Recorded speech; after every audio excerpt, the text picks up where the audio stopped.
は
い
I know what you might be thinking, it's too complicated. Well, it looks complicated, but actually it's not that difficult. Appearances are just deceptive. Let's go quickly over this recipe. For the crust, nothing complicated here. You've probably seen that 1 million times in 1 million cheesecake recipes, you know, the Ziploc thing. For the vanilla and white chocolate ganache, it's also pretty straightforward. Usually in a ganache, we don't need gelatin because we use the same amount of cream and chocolate.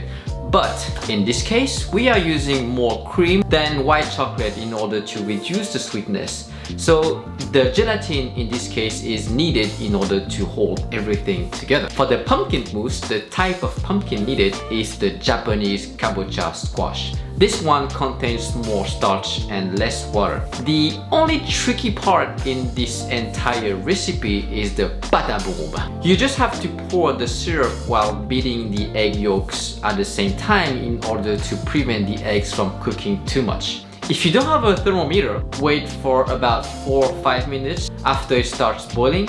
You could drop a teaspoon of thickened syrup into a glass of ice cold water, and if it forms a small soft ball, then it means it's ready. So you might wonder, what's the use of this pâte à bombe anyways? Because why make it simple when we can make it complicated? And because why not? The main reason is to get a smoother texture and a lingering aftertaste. And also I think it looks pretty cool. For the serving, remember to take it out from the freezer and let it thaw in the fridge for at least 4 hours, unless you feel like eating an ice cream or something. That's it for today. As usual, if you have any question, leave it on the comment section down below. I will respond to every single question. Until next time, bon appétit and see you. Single question, unless they're crap.